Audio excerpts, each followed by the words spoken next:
ഇന്ന് ഒരു ഈജിപ്ഷ്യൻ നാടോടി കഥയാണ്. പണ്ട് വളരെ ധനികനായ ഒരു മനുഷ്യനുണ്ടായിരുന്നു.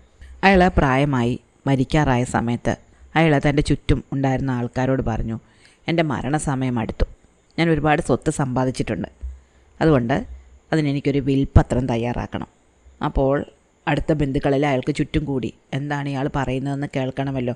ആർക്കാണ് ഇയാൾ സ്വത്തുക്കൾ കൊടുക്കാൻ പോകുന്നത്, എന്ത് തരത്തിലുള്ള വിൽപ്പത്രമാണ് ഉണ്ടാക്കുന്നത് എന്നറിയണമല്ലോ. അപ്പോൾ അയാൾ പറഞ്ഞു, എനിക്ക് 3 ആൺമക്കളാണെന്ന് നിങ്ങൾക്കറിയാമല്ലോ. 3 പേരുടെയും പേര് മുഹമ്മദ് തന്നെയാണ്. അതിൽ 2 പേർക്കായിട്ടാണ് ഞാനിവിടെ സ്വത്ത് കൊടുക്കുന്നത്. ഒരാൾക്ക് ഒന്നും കൊടുക്കുകയില്ല. പക്ഷേ ഏത് മുഹമ്മദിനാണ് കൊടുക്കാത്തത്, ഏത് മുഹമ്മദിനാണ് കൊടുക്കുന്നത് എന്ന് ഇയാൾ പറഞ്ഞില്ല. ഇത്രയും പറഞ്ഞതിന് ശേഷം ഇയാളങ്ങ് മരിക്കുകയും ചെയ്തു. അപ്പോൾ എല്ലാവർക്കും ആകെ ആശയക്കുഴപ്പത്തിലായി. 3 മക്കളുടെ പേര് മുഹമ്മദ് എന്നാണ്. ഏത് മുഹമ്മദിനാണ് സ്വത്തില്ലാത്തത്? ഏത് 2 മുഹമ്മദ്മാർക്കാണ് ഇത് വീതം വെച്ച് കൊടുക്കേണ്ടത്? അങ്ങനെ കുറച്ച് ദിവസങ്ങൾ കഴിഞ്ഞു. ഈ 3 മക്കളും വളരെ ബുദ്ധിമാന്മാരായിരുന്നു. അപ്പോൾ അവർ ബന്ധുക്കളോട് പറഞ്ഞു, ഞങ്ങളുടെ പിതാവിൻ്റെ വിൽപ്പത്ര പ്രകാരം കാര്യങ്ങൾ നടത്താൻ ആഗ്രഹിക്കുന്നു. അപ്പോൾ ആൾക്കാർ ചോദിച്ചു, നിങ്ങളിൽ ഏത് മുഹമ്മദിനാണ് അദ്ദേഹം സ്വത്ത് എഴുതി വെച്ചിരിക്കുന്നത്? ഏത് മുഹമ്മദിനാണ് സ്വത്തൊന്നും നൽകാത്തത്? അപ്പോൾ ഈ ആൺമക്കൾ പറഞ്ഞു, ഞങ്ങൾക്കത് അറിയാം. പക്ഷേ ഞങ്ങളത് പറയുകയാണെങ്കിൽ ഞങ്ങൾ കള്ളം പറയുകയാണ് എന്ന് പറയും. അതുകൊണ്ട് ഞങ്ങൾ ഒരു ന്യായാധിപൻ്റെ അടുത്ത് പോവുകയാണ്. ന്യായാധിപൻ ഇക്കാര്യത്തിലൊരു തീരുമാനം പറയട്ടെ. അത് നല്ലതാണ് എന്നെല്ലാവരും സമ്മതിച്ചു.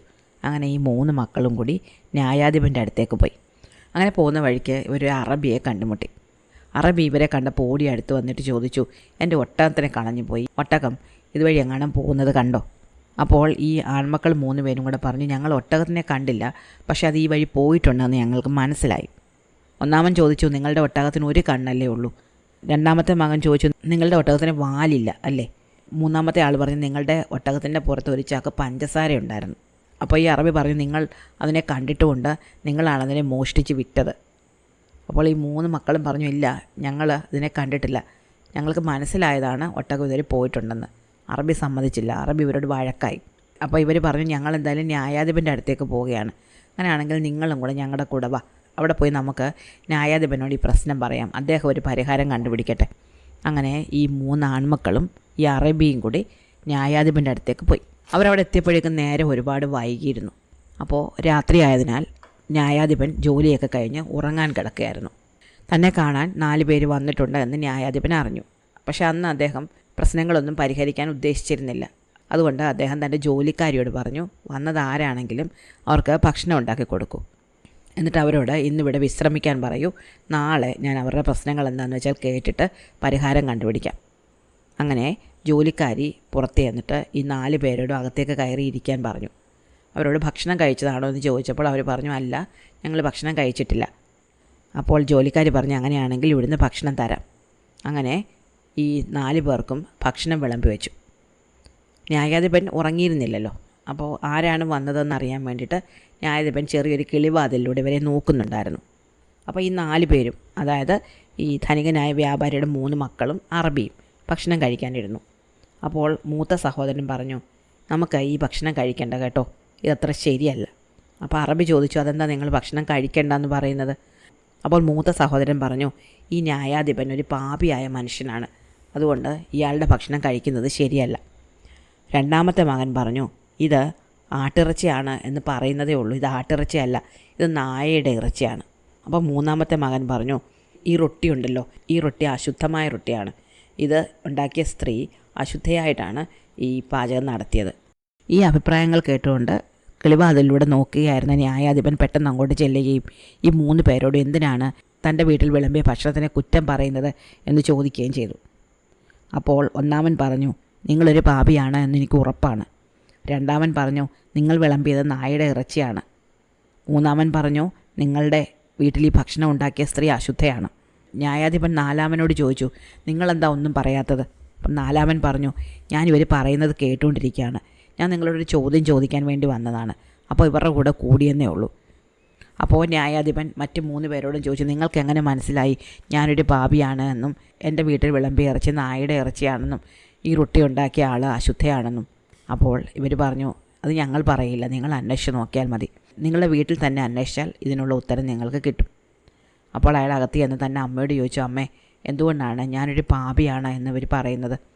ഞാൻ എന്തെങ്കിലും പാപം ചെയ്തതായിട്ട് അമ്മ ഓർക്കുന്നുണ്ടോ? അമ്മ പറഞ്ഞില്ല കുഞ്ഞെ, നീ എന്തെങ്കിലും പാപം ചെയ്തതായിട്ട് എൻ്റെ ഓർമ്മയിലേ ഇല്ല. അപ്പം ന്യായാധിപൻ ചോദിച്ചു, അമ്മ എന്തെങ്കിലും പാപം ചെയ്തിട്ടുണ്ടോ? അമ്മ പറഞ്ഞില്ല, ഞാൻ ഒരു പാപവും ചെയ്തിട്ടില്ല. അയാൾ പിന്നെ ആലോചിച്ചിട്ട് ചോദിച്ചു, അമ്മ എൻ്റെ പിതാവ് എന്തെങ്കിലും പാപം ചെയ്തിട്ടുണ്ടോ? അപ്പോൾ ഈ അമ്മ പറഞ്ഞു, നിൻ്റെ അച്ഛൻ ഒരു ഷെയ്ക്കായിരുന്നു, അദ്ദേഹം ഒരു നല്ല മനുഷ്യനുമായിരുന്നു. ഒരു ദിവസം അദ്ദേഹം എന്നോടൊരു കാര്യം പറഞ്ഞു.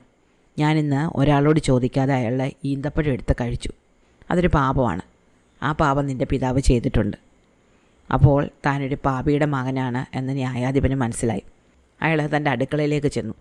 എന്നിട്ട് എവിടെ നിന്നാണ് ഇറച്ചി മേടിച്ചതെന്ന് ചോദിച്ചു. അപ്പോൾ ജോലിക്കാരെ എവിടെ നിന്നാണ് ഇറച്ചി വാങ്ങിയത് എന്ന് ഈ ന്യായാധിപനോട് പറയുകയും അയാൾ ആ ഇറച്ചിക്കട അന്വേഷിച്ച് ചെല്ലുകയും ചെയ്തു. ഇറച്ചിക്കടക്കാരൻ പറഞ്ഞു, ഞാൻ ആ ആടിനെ ഇവിടെ വളർത്തിയതല്ല, അത് ഹാജി മുസ്തഫ എന്ന ആളിൽ നിന്ന് ഞാൻ വാങ്ങിയതാണ്. ന്യായാധിപനുടനെ ഹാജി മുസ്തഫയെ കാണാൻ ചെന്നു. ഹാജി മുസ്തഫ, നിങ്ങൾ ഇന്ന് വിറ്റ ആടിനെ നിങ്ങൾ വളർത്തിയതാണോ? അപ്പോൾ അയാൾ പറഞ്ഞു, അതേ യജമാനെ, ഞാനിന്ന് 4 ആടുകളെ വിറ്റിട്ടുണ്ട്. ആ 4 ആടുകളെ ഞാൻ തന്നെ വളർത്തിയതാണ്. പക്ഷേ ആ ആടുകളുടെ തള്ള അതിനെ പ്രസവിച്ചപ്പോൾ മരിച്ചു പോയിരുന്നു. അതുകൊണ്ട് നായയുടെ പാല് കൊടുത്താണ് ഞങ്ങൾ ആ ആടുകളെ വളർത്തിയത്. ന്യായാധിപന് വളരെയധികം അത്ഭുതം തോന്നി. അദ്ദേഹം വീണ്ടും തൻ്റെ അടുക്കളയിലേക്ക് തിരിച്ചു വന്നു. എന്നിട്ട് ഭാര്യയോട് ചോദിച്ചു, നീ അശുദ്ധയായിട്ടാണോ ഇന്ന് പാചകം ചെയ്തത്? അപ്പോൾ ഭാര്യ പറഞ്ഞു, അല്ല, ഞാനല്ല ഇന്ന് പാചകം ചെയ്തത്. നമ്മുടെ അടുക്കളക്കാരിയായി ദുർഗാനെയാണ് ഇന്ന് റൊട്ടി ഉണ്ടാക്കിയത്. ന്യായാധിപൻ ദുർഗാനെ വിളിച്ചു. ദുർഗാനെ, നീ ഇന്ന് ശുദ്ധയായിട്ടാണോ പാചകം ചെയ്തത് എന്ന് ചോദിച്ചു. ദുർഗാനെ നിന്ന് പരിങ്ങി. അവൾ ശുദ്ധയായിട്ടല്ലായിരുന്നു അന്ന് പാചകം ചെയ്തത്. ദൈവമേ, ആ 3 പേരും പറഞ്ഞ കാര്യങ്ങൾ ശരിയാണല്ലോ എന്ന് ന്യായാധിപൻ ചിന്തിച്ചു. അദ്ദേഹം നേരെ ആ 3 പേരുടെ അടുത്തേക്ക് വീണ്ടും ചെന്നു. എന്നിട്ട് ചോദിച്ചു, നിങ്ങൾ 3 പേരും ഇവിടെ വരൂ. നിങ്ങൾ വളരെ ജ്ഞാനികളാണ്, നിങ്ങൾക്ക് അറിവുണ്ട്. പക്ഷേ എനിക്ക് പറഞ്ഞു തരണം, നിങ്ങൾക്ക് എങ്ങനെയാണ് ഈ കാര്യങ്ങൾ മനസ്സിലായതെന്ന്. ഞാനൊരു പാപിയുടെ മകനാണ്, ഞാനൊരു പാപിയാണ് എന്ന് നിങ്ങൾക്ക് എങ്ങനെ മനസ്സിലായി? അപ്പോൾ ഒന്നാമൻ പറഞ്ഞു, നിങ്ങൾ ഔപചാരികത കാട്ടുവാനും വിശാല മനസ്കനാണ് എന്ന് കാണിക്കുവാനും ഒക്കെ വളരെയധികം ശ്രമിക്കുന്നുണ്ടായിരുന്നു. നിങ്ങൾ നിങ്ങളുടെ ജോലിക്കാരിയെ വിളിച്ച് ഞങ്ങൾക്ക് ഭക്ഷണം തരാൻ പറഞ്ഞു. നിങ്ങളൊരു പാപിയല്ലായിരുന്നുവെങ്കിൽ, മാന്യനായിരുന്നുവെങ്കിൽ നിങ്ങൾ ഇറങ്ങി വന്ന് ഞങ്ങൾക്ക് ഭക്ഷണം വിളമ്പി തരുമായിരുന്നു. അല്ലെങ്കിൽ കുറഞ്ഞ പക്ഷം നിങ്ങൾക്ക് ക്ഷീണമാണ്, ഉറങ്ങാൻ പോവുകയാണ്, ഞങ്ങൾ ഭക്ഷണം കഴിച്ച് വിശ്രമിക്കൂ, നാളെ പരിഹാരം ഉണ്ടാക്കാം എന്ന് നിങ്ങൾ ഞങ്ങളോട് പറയുകയെങ്കിലും ചെയ്യുമായിരുന്നു. പക്ഷേ നിങ്ങൾ ഞങ്ങളുടെ മുന്നിൽ വരാനേ കൂട്ടാക്കിയില്ല. പകരം നിങ്ങൾ നിങ്ങളുടെ ജോലിക്കാരിയെ വിളിച്ച് ഞങ്ങളുടെ അടുത്തേക്ക് വിടുകയും നിങ്ങളുടെ ഭക്ഷണം നിങ്ങൾ ഒറ്റയ്ക്ക് കഴിക്കുകയും ചെയ്തു. നിങ്ങൾ നേരത്തെ ഭക്ഷണം കഴിച്ചിരുന്നെങ്കിൽ പോലും നിങ്ങൾക്ക് ഞങ്ങളോട് വന്ന്, ഞാൻ ഭക്ഷണം കഴിച്ചു പോയി, നിങ്ങൾ കഴിച്ചിട്ട് സന്തോഷമായിരിക്കുമെന്ന് പറയാമായിരുന്നു. അങ്ങനെ ആയിരുന്നെങ്കിൽ നിങ്ങളുടെ തറവാടിത്തം ഞങ്ങൾക്ക് മനസ്സിലായേനെ. പക്ഷേ അങ്ങനെ നിങ്ങൾ ചെയ്യാത്തതിനാൽ നിങ്ങളൊരു പാപിയുടെ പുത്രനായിട്ടാണ് പിറന്നത് എന്ന് ഞങ്ങൾക്ക് മനസ്സിലായി. അപ്പോൾ ന്യായാധിപൻ രണ്ടാമനോട് ചോദിച്ചു, ആ ഇറച്ചി ഒരു നായയുടേതാണ് എന്ന് നിങ്ങൾക്ക് എങ്ങനെ മനസ്സിലായി? അപ്പോൾ രണ്ടാമൻ പറഞ്ഞു, ഞങ്ങൾ കഴിക്കാനിരുന്നപ്പോൾ ആ ഇറച്ചിയിൽ നിന്ന് നായയുടെ മണം വന്നു, അങ്ങനെയാണ് ഞങ്ങൾക്ക് മനസ്സിലായത്. അപ്പോൾ മൂന്നാമനോട് ചോദിച്ചു, റൊട്ടി ഉണ്ടാക്കിയ ആൾ ശുദ്ധയല്ലായിരുന്നു എന്ന് നിങ്ങൾക്ക് എങ്ങനെ മനസ്സിലായി? അപ്പോൾ മൂന്നാമൻ പറഞ്ഞു, ആ സ്ത്രീ അവരുടെ തലമുടി മറയ്ക്കാതെയാണ് പാചകം ചെയ്തത്. ഒരു സ്ത്രീ ശുദ്ധയല്ലാതിരിക്കുമ്പോൾ അവളുടെ തലയിൽ നിന്ന് ഒരുപാട് മുടി കൊഴിയുകയും ആ മുടി അവൾ പാചകം ചെയ്യുന്ന സാധനങ്ങളിൽ വീഴുകയും ചെയ്യും. നിങ്ങൾ ഇന്ന് വിളമ്പിയ റൊട്ടിയിൽ നിറയെ മുടിയുണ്ടായിരുന്നു. ന്യായാധിപൻ പറഞ്ഞു, നിങ്ങൾ പറഞ്ഞതെല്ലാം ശരിയായിരുന്നു. ഞാൻ അന്വേഷിച്ചപ്പോൾ അതെല്ലാം ശരിയാണെന്ന് തെളിയുകയും ചെയ്തു. ഇനി നിങ്ങൾക്ക് എന്താണ് പരാതി പറയാനുള്ളതെന്ന് പറയൂ. അപ്പോൾ മൂത്ത സഹോദരൻ പറഞ്ഞു, ഈ മനുഷ്യനെ കണ്ടോ, ഇയാൾ പറയുന്നു ഞങ്ങൾ ഇയാളുടെ ഒട്ടകം മോഷ്ടിച്ചുവെന്ന്. ഞങ്ങൾ പക്ഷേ ആ ഒട്ടകത്തിനെ കണ്ടിട്ട് പോലുമില്ല. അപ്പോൾ അറബി പറഞ്ഞു, അല്ല അങ്ങനെ, ഞാൻ ഇവരോട് എൻ്റെ ഒട്ടകത്തിനെ കണ്ടോ എന്ന് ചോദിച്ചപ്പോൾ അതിനൊരു കണ്ണില്ല എന്നും അതിൻ്റെ വാല് മുറിഞ്ഞു പോയതാണെന്നും അതിൻ്റെ പുറത്ത് പഞ്ചസാര ചാക്കുണ്ടായിരുന്നുവെന്നും ഇവർ പറഞ്ഞു. അപ്പോൾ പിന്നെ ഇവർ ഒട്ടകത്തിനെ കണ്ടില്ല എന്ന് പറയുന്നതിൽ എന്ത് ന്യായമാണ് ഉള്ളത്? ഇവർ എൻ്റെ ഒട്ടകത്തിനെ കണ്ടിട്ടുണ്ട്, അവരതിനെ ചിലപ്പോൾ മോഷ്ടിച്ച് വിറ്റ് കാണും.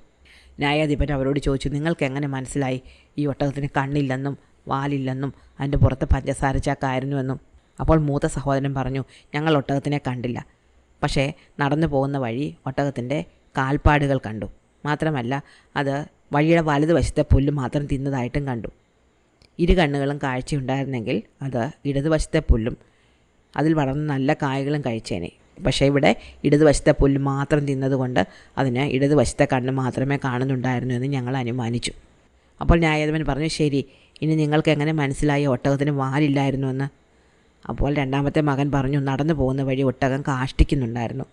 വാലുണ്ടായിരുന്നെങ്കിൽ അത് വാലിട്ടടിച്ച് കാഷ്ടം വശങ്ങളിലേക്ക് തെറിപ്പിച്ചേനെ. അങ്ങനെ അല്ലാതിരുന്നതിനാൽ ഒട്ടകത്തിന് വാലില്ല എന്ന് ഞങ്ങൾക്ക് മനസ്സിലായി. അപ്പോൾ ന്യായാധിപൻ പറഞ്ഞു, അങ്ങനെയാണെങ്കിൽ ഒട്ടകത്തിൻ്റെ പുറത്ത് പഞ്ചസാര ചാക്കായിരുന്നു എന്ന് നിങ്ങൾക്ക് എങ്ങനെ മനസ്സിലായി? അപ്പോൾ മൂന്നാമത്തെ മകൻ പറഞ്ഞു, വഴിയിലൂടെ കുറച്ചുകൂടി നടന്നപ്പോൾ ഒട്ടകം ക്ഷീണിച്ചിരുന്ന് കാണണം.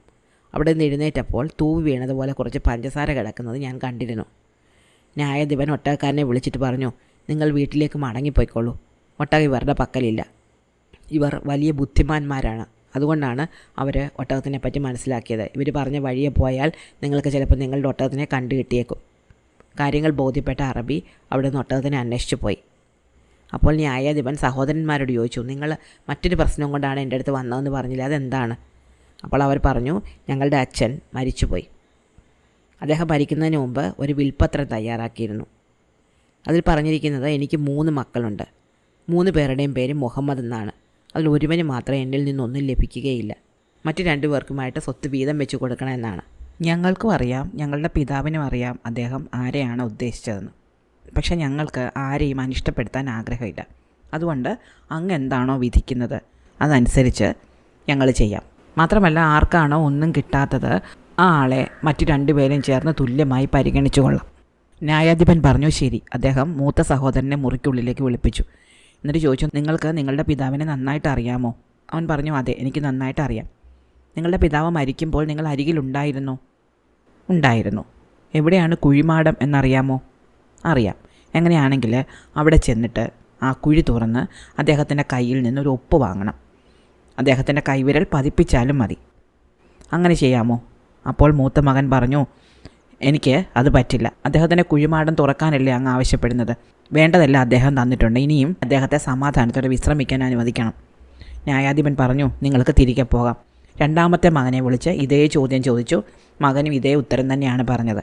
എന്നാൽ മൂന്നാമത്തെ മകൻ പറഞ്ഞു, ഞാൻ എന്തും കൊണ്ടുതരാം, നിങ്ങൾ പറഞ്ഞാൽ മതി. ന്യായാധിപൻ പറഞ്ഞു, നിങ്ങളാണ് ആ വ്യക്തി, ഒന്നും കിട്ടാൻ യോഗ്യതയില്ലാത്തവൻ. എല്ലാവർക്കും കാര്യം മനസ്സിലായി. അവർ തിരികെ വീട്ടിലേക്ക് മടങ്ങുകയും സന്തോഷത്തോടെ ജീവിതാവസാനം വരെ എല്ലാം ഒരുപോലെ പങ്കിട്ട് ജീവിക്കുകയും ചെയ്തു. ഇഷ്ടമായോ കഥ? അടുത്ത കഥ അടുത്ത ദിവസം.